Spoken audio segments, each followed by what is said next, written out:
my spiritual warriors. Thank you for tuning in again. Really appreciate you being here. Fortunately, we couldn't be outside today, so the rain hasn't stopped for days, but we'll figure out a way, no matter what. So today we're going to change it up a little bit, and it's going to be on the subject of of psychology and how it pertains to certain events going on right now. So the famous psychiatrist Carl Jung, will be talking about him and the individual versus the group, which I think is a very appropriate subject, especially for these times. I'm going to be reading some of his text, part of what's called a book called, a book that he has titled The Undiscovered Self. Carl Jung's obviously no longer alive, but considered one of the great minds and thinkers of his time. And so, obviously, there's something you could learn. Of course, there will always be the people that don't want to learn what's uncomfortable for them. So, but the facts are the facts. So, we'll start off with it, and I'll just read some of the chapters, and I'm going to get into it from there. And I'm going to just pull it up on my ebook here. And so this is going into about the plight of the individual in modern society. And right now all we see in society is disorganization and ostracization of certain people. And it may look one way, but it's in fact another. So let's do that. Moral responsibility of the individual is inevitably replaced by the policy of the state. Now I'm obviously skipping ahead here. So instead of a moral and mental differentiation of the individual, you have public welfare and the raising of the living standard. The goal and meaning of individual life no longer lie in the individual development, but the policy of the state. And that's exactly obviously what's going on now. And they are taking creativity and expression away from the individual and from people. It's like go in, clock out, don't think. Don't do too much thinking. Don't read into history. It's amazing to me too. I see these journalists on television, and sometimes I'll look up, their credentials, and their credentials are so minuscule, and I'm like, how did this person, who's clearly not an intellect, get on television, right? So the moral responsibility of the individual is then inevitably replaced by the policy of the state instead of moral and mental differentiation of the individual. You have the goal and meaning of the individual no longer lie in the individual development, but in the policy of the state, which is thrust upon the individual from the outside and consists in the execution of an abstract idea which ultimately tends to attract all life to itself. The individual is increasingly deprived of the moral decision as to how he should live his own life, and instead is ruled, fed, clothed, and educated as a social unit. So in other words, you have nothing to contribute in your individuality, and which is part of why, this is a side note, but this is part of the reason why celebrities are worshipped so much. And there was a certain generation before we entered this age of, I call it the age of offending everything, where certain people had certain talents and they came to the top, but it's really not like that anymore. But it's part of the reason, again, why we worship celebrities. They're chosen for certain things, and they are above, the rest of the people. Obviously not us here on this channel, spiritual warriors. We're we're going to outpace them 1,000,000 to 1, especially when they, kind of hang out in the Bardo state after their time here is over. But that's a story for another day, or limbo, I guess they would call it, right? Because we're putting in and doing the work now to, be freed from the oppression. The rulers, in their turn, are just as much as social units as they are ruled over, distinguished only by the fact that they are specialized mouthpieces of the state doctrine. And literally, you can talk to people right now, whatever their political viewpoint is on anything, leaving a statue up, taking it down, or whatever, protest, not whatever the issue is. And if they're in that camp, it's literally like talking to reading a memo that was left on either, like a Fox News or a CNN's desk. It's just, they're just mimic the talking points.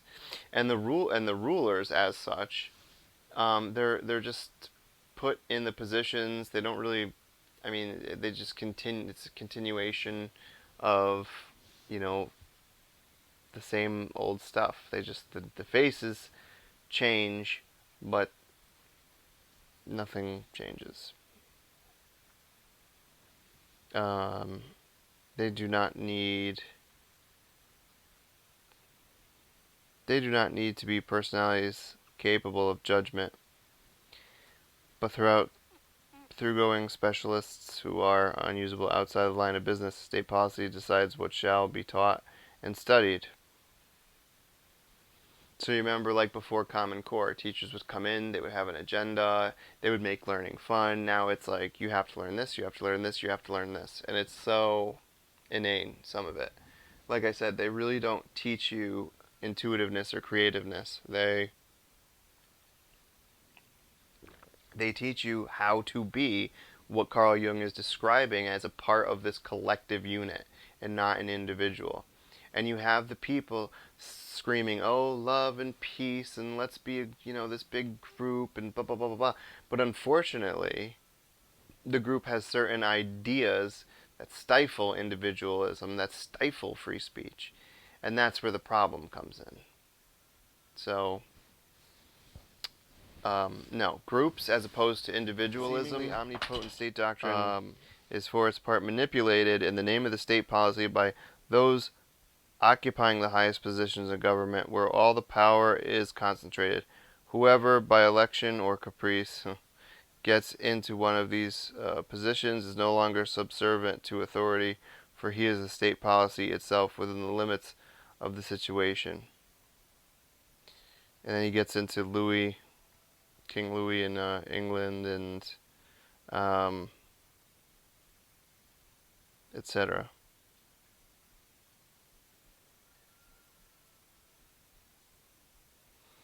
The bigger the crowd, the more negligible the individual becomes. But if the individual, overwhelmed by the sense of his own puniness and impotence, should feel that his life has lost its meaning, which after all is not identical with public welfare and higher standards of living, then he's already on the road to state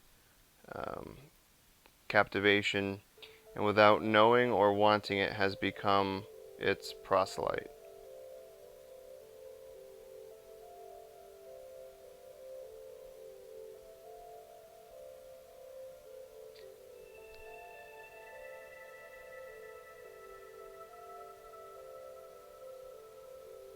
Just as man, as a social being, cannot in the long run exist without a tie to the community, so the individual will never find the real justification for his existence in his own spiritual and moral autonomy, anywhere except in an extra-mundane principle capable of relativizing the overpowering influence of external factors. The individual who is not anchored in God can offer no resistance to his own resources, to the physical and moral blandishments of the world.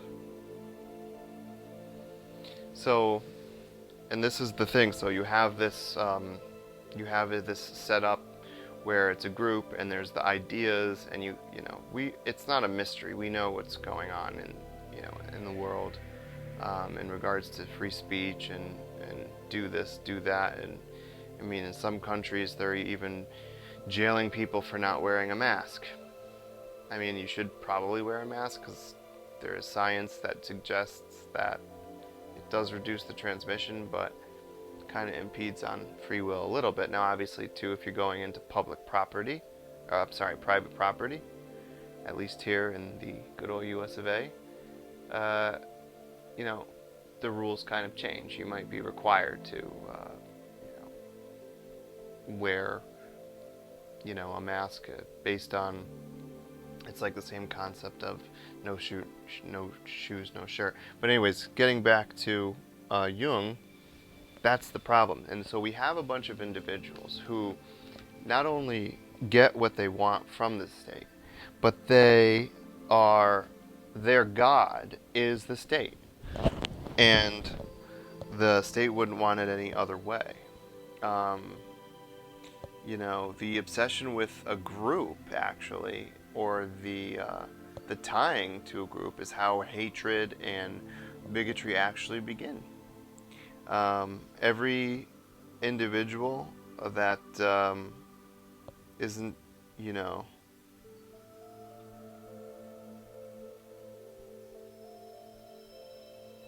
every individual who isn't able to express their meaning in the world, they're not the pinnacle of society, they're a minuscule of society. And here's the thing also. As conditions deteriorate, the need to form a group becomes more. So now look at even right here in the United States, look at all of the different groups we have. We have this race against this race, we have wear masks against no masks, Democrats, Republicans, we have literally like every kind of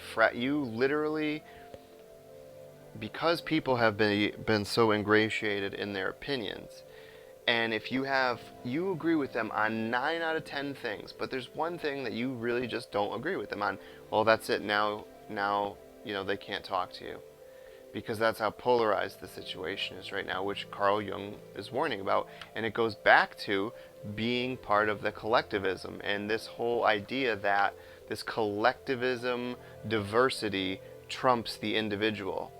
It does not trump the individual. It does not supersede the individual's capacity. It sounds nice, but it does not supersede an individual's talent, no matter what creed or origin they're from. Their individual talent is different than or maybe better than the group. But again, the state wants you to function as a unit of the group. This way everything can be kept nice and in order. And that's why it's so shocking to me that we have people in, I won't say it, but a certain generation of the public that grew up way back when that are now almost completely endorsing socialism. Okay? And that's basically what's happening.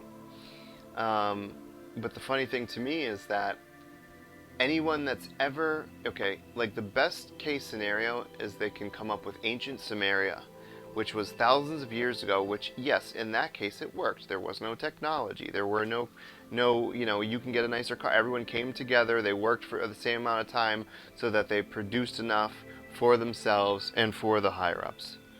But that doesn't work now. In fact, if you study socialism, almost in all cases, it's always led to genocide. Always. Just do basic history, but you don't have that. You have people that hear something, they heard it on the news or they heard it elsewhere, and they say, well, you know what, that's it, we got to run with it.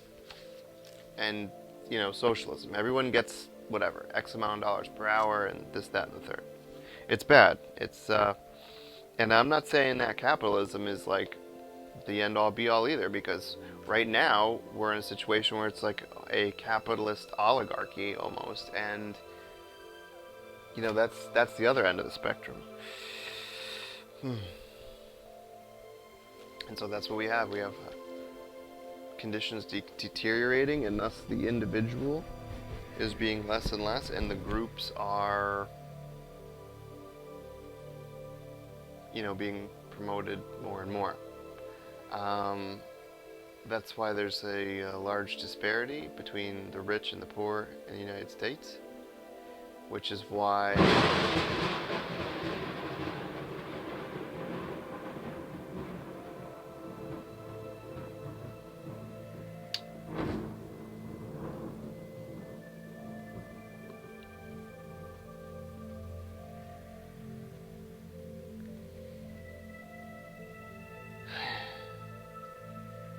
what was I saying?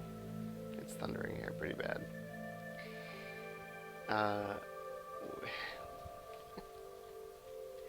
Just happening more. Anyways, more and more in the United States, and it should just be proceeded with caution. You can't just go in, make it about okay, the group, and forego the individual.